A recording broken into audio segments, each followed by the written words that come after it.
గారు ఈ సినిమాలో 10,000 మందితో ఎన్టీఆర్ గారి ఫైట్ ఉండబోతుందని మనకి సమాచారం అందింది. మరి 10,000 మందితో ఫైట్ ఎలా ఉండే అవకాశం ఉందంటారు?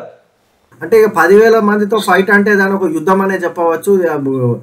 ఇందులో ఈ సినిమాకి సంబంధించినంత వరకు గతంలో మనం ఏదైతే కేజీఎఫ్ కావచ్చు, అలాగే సలార్ లాంటి సినిమాలో మనం చూసి ఉన్నాము. పెద్ద పెద్ద యుద్ధాలు జరిగినట్టు మనం వార్ సీక్వెన్సెస్ అంటారు వీటిని. హాలీవుడ్లో కూడా తీస్తూ ఉంటారు. హాలీవుడ్లో తీసినటువంటి వార్ సీక్వెన్సెస్లో వీళ్ళు వేలాది మంది సైనికులు కావచ్చు, ఆ విధంగా మంచి ఒక ఐఫీస్ట్గా ఒక పెద్ద ఎత్తున సాంకేతిక పరిజ్ఞానంతో మనకు చూపిస్తూ ఉంటారు. ఆ తరహాలో చూసినట్లయితే ఇది ఖచ్చితంగా దేవర సినిమాలో కూడా 10,000 మందితో ఏదైతే ఫైట్ చెప్తున్నారో అది టాలీవుడ్ ఇండస్ట్రీ కావచ్చు, అటు భారతీయ ఇండస్ట్రీలోనే ఒక అతిపెద్ద ఫైట్గా నిలిచిపోయే అవకాశం ఉంటుంది. దీనికి సంబంధించినంత వరకు మరిన్ని విశేషాల కోసం మనం చూడాలంటే సెప్టెంబర్ 27 వరకు మనం వేచి చూడాల్సిందని చెప్పవచ్చు. అయితే శంకర్ గారు ఈ మధ్యలో సినిమాలన్నీ చాప్టర్ 1 చాప్టర్ 2 అని చెప్పేసి సీక్వెన్స్ లాగా తీస్తున్నారు. సో ఒక భారీ హీరో అండ్ మాస్ హీరోని పెట్టుకొని ఈ సినిమాని అర్ధాంతరంగా మధ్యలో ఆపేసి టు బి కంటిన్యూడ్ అని చాప్టర్ 2 అని వేస్తే మరి ప్రేక్షకులు కొంచెం డిసప్పాయింట్ అయ్యే అవకాశాలు అయితే కనబడుతున్నాయి. మరి ఈ డైరెక్టర్ దీన్ని 2 పార్ట్లుగా రిలీజ్ చేయడం వెనుక ఆయన ధైర్యం ఏంటంటారు? చూడండి, ఇప్పుడు ఈ దేవర సినిమాకి వచ్చినట్లయితే వాళ్ళు ముందే కథ నిర్మాణంలోనే వాళ్ళు అనుకున్నట్టున్నారు 2 పార్ట్స్ తీయాలనేసి. అందుకే వాళ్ళు ఖచ్చితంగా ఈ సినిమాని 2 పార్ట్స్గా తెరకెక్కించడానికి వాళ్ళు కథ రాసుకొని ఉంటారు. గతంలో బాహుబలి సినిమా మనం చూసాం. బాహుబలి 1 కావచ్చు, బాహుబలి 2 కావచ్చు, 2 కూడా మనకి సూపర్ హిట్ అయినట్టు మనం గమనించవచ్చు. అలాగే కేజీఎఫ్ 1 కావచ్చు, కేజీఎఫ్ 2 కావచ్చు, 2 కూడా సూపర్ హిట్ అయ్యాయి. అప్పటి నుంచి కూడా ఈ సీక్వెల్స్కి ఏదైతే ఉందో మార్కెట్ ఒక్కసారిగా అటు పాన్ ఇండియా లెవెల్లో ఓపెన్ అయినట్టు మనం గమనించవచ్చు.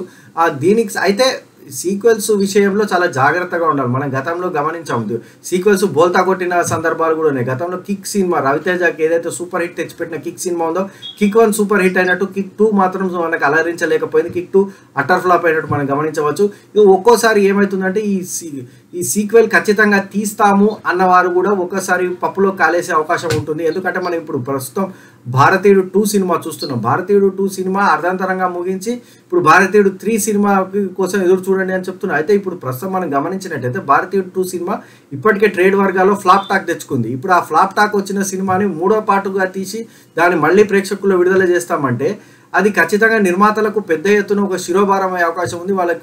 వాళ్ళు మునిగిపోయే అవకాశం ఉంది. ఎందుకంటే ఇప్పుడు బయర్స్ రారు కొనడానికి. ఎందుకంటే పార్ట్ 1 హిట్ అయితేనే పార్ట్ 2 కొనుగోలు చేయడానికి వస్తాడు ఎవరైనా.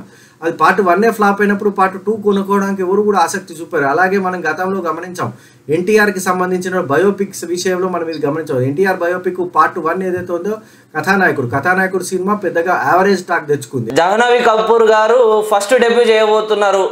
మరి జాహ్నవి కపూర్ గారి నటన గురించి కానీ తన పాత్ర ఎలా ఉంటుందంటారు? జాహ్నవి కపూర్ ఇప్పటికే ఆమె బాలీవుడ్లో ప్రూవ్ చేసుకుంది. ఆమె మంచి నటిగా ఇప్పటికే ఆమెకు మంచి ఫాలోయింగ్ కూడా ఉంది. జాహ్నవి కపూర్ ఇప్పటికే పలు వెబ్ సిరీస్లు కావచ్చు, అదే ఓటీటీ ప్లాట్ఫామ్లో వచ్చినటువంటి సినిమాలు కావచ్చు, అలాగే డైరెక్ట్ సినిమాలు కావచ్చు, ఇట్లా బాలీవుడ్లో ఇప్పటికే ఆమె చాలా మంచి పేరు తెచ్చుకుంది. ఆమెకి ఇప్పటికీ మంచి అవార్డులు కూడా వచ్చి ఉన్నాయి. అయితే తెలుగులో మాత్రం ఇది దేవర సినిమా ద్వారా ఆమె ఇంట్రడ్యూస్ అవుతుంది.